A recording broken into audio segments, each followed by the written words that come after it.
नमस्कार मैत्रिणींनो, कशा आहात? प्रियंकाच रेसिपीमध्ये आपलं मनापासून स्वागत. हे डाळ वडे बघा, मस्त झालेत ना, एकदम कुरकुरीत. तळणीच्या पदार्थामध्ये सर्वात कमी तेलकट व पटकन कमी साहित्यात होणारा पदार्थ म्हणजे डाळ वडे.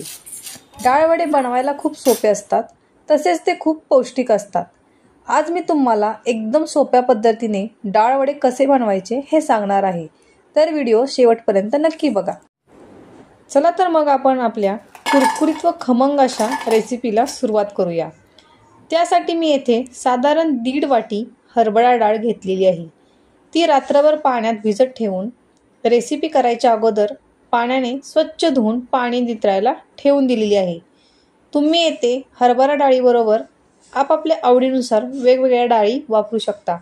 मी येथे हरभरा डाळच वापरलेली आहे. आता ही डाळ मी मिक्सरच्या भांड्यात वाटून घेणार आहे.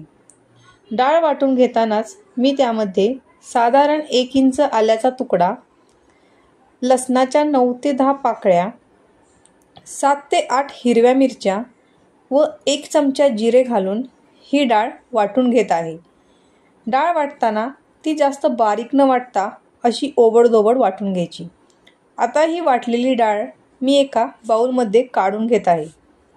आता या वाटलेल्या डाळीमध्ये मी कलरसाठी 1 चमचा लाल तिखट, छोटा अर्धा चमचा हळद, 1 चमचा धनापूड, साधारण 10 ते 15 कढीपत्त्याची पाने मी बारीक चिरून घेऊन यामध्ये टाकलेली आहेत. कढीपत्त्यामुळे डाळवड्याला खूप छान टेस्ट येते. आता भरपूर चिरलेली कोथिंबीर, साधारण 1 चमचा ओवा हातावर चोळून घातलेला आहे. तसेच चवीपुरते मीठ व शेवटी साधारण 3 चमचे तांदळाचे पीठ मी घातलेले आहे.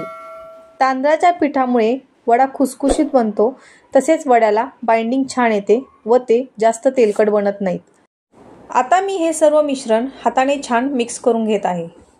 हे छान मिक्स करून झालेले आहे. आता मी त्याचे वडे बनवून घेत आहे. ते बनवताना पिठाचा हाताने छोटा गोळा बनवून घ्यायचा व तो तळहातावर ठेवून छान चपटा करून घ्यायचा. वड्याची साईज आपण आपापल्या आवडीनुसार लहान मोठी ठेवू शकतो. मी येथे मध्यम आकाराचे सर्व वडे बनवून घेतलेले आहेत. आता हे वडे मी तळून घेत आहे.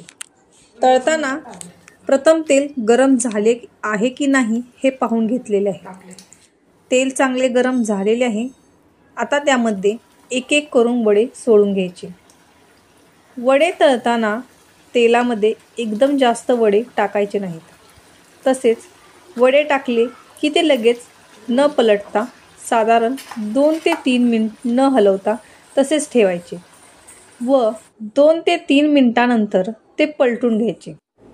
असेच मंद आचेवर वडे व्यवस्थित तळून घ्यायचे. मंद आचेवर तळल्यावर वडे खूप खुसखुशीत बनतात. 1.5 वाटी डाळीमध्ये माझे येथे साधारण 25 वडे तयार झालेले आहेत. तुम्ही बघू शकता वडे तळून झालेले आहेत. तसेच वड्यांना कलरही खूप छान आलेला आहे. तसेच बघा ते किती खुसखुशीत झालेले आहेत. आहे ना एकदम सोपी व पटकन होणारी रेसिपी. दुपारच्या वेळेस खायला एकदम पौष्टिक अशी ही रेसिपी आहे. तुम्हाला माझी ही रेसिपी कशी वाटली हे मला कमेंट करून सांगा. तसेच ही रेसिपी तुम्ही नक्की ट्राय करून बघा व माझ्या अशाच नवनवीन रेसिपी पाहण्यासाठी माझ्या चॅनलला लाईक, शेअर व सबस्क्राईबही नक्की करा. धन्यवाद.